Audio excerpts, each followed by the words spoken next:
ত্রিপুরার ছাত্রছাত্রীদের মধ্যে ভারতের সংবিধান সম্পর্কে সচেতনতা বাড়াতে এক অভিনব উদ্যোগ নিল ইকফাই বিশ্ববিদ্যালয়ের কনস্টিটিউশনাল ল সোসাইটি। সোমবার আগরতলাস্থিত ন্যাশনাল ফরেন্সিক সায়েন্স ইউনিভার্সিটির ক্যাম্পাস প্রাঙ্গণে সংবিধানের বিভিন্ন দিক নিয়ে এক আলোচনা সভা অনুষ্ঠিত হয়।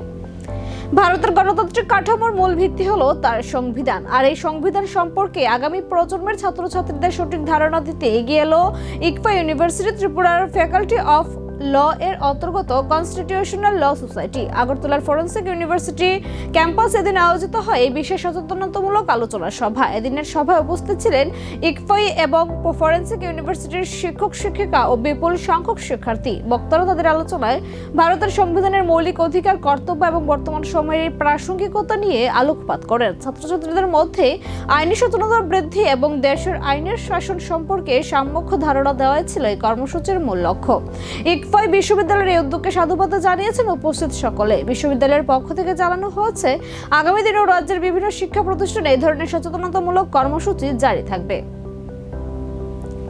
সংবিধানের মর্যাদা রক্ষা এবং এর আদর্শকে পাথেয় করে তরুণ সমাজ যাতে সুনাগরিক হিসেবে গড়ে উঠতে পারে সেই বার্তায় উঠে এলো এদিনের আলোচনা সভা থেকে। অ্যাকচুয়ালি আমাদের যে কনস্টিটিউশনাল ল সোসাইটি, এটার মূল উদ্দেশ্য হচ্ছে, আমাদের মেইন মোটিভ হচ্ছে যে প্রত্যেকটা গভর্নমেন্ট বা প্রত্যেকটা পাবলিক এডুকেশনাল ইনস্টিটিউশনে গিয়ে তাদেরকে যে আমাদের ভারতের সংবিধান সম্পর্কে তাদেরকে মূলত বোঝানো এবং ভারতের যে আইন ব্যবস্থা সম্পর্কে তাদেরকে মূলত বোঝানো।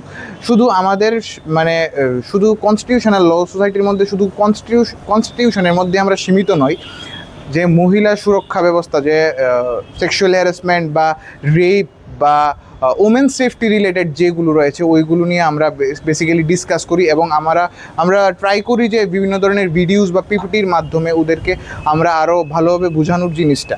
তো আমাদের মূলত উদ্দেশ্য হচ্ছে ভারতের সংবিধান এবং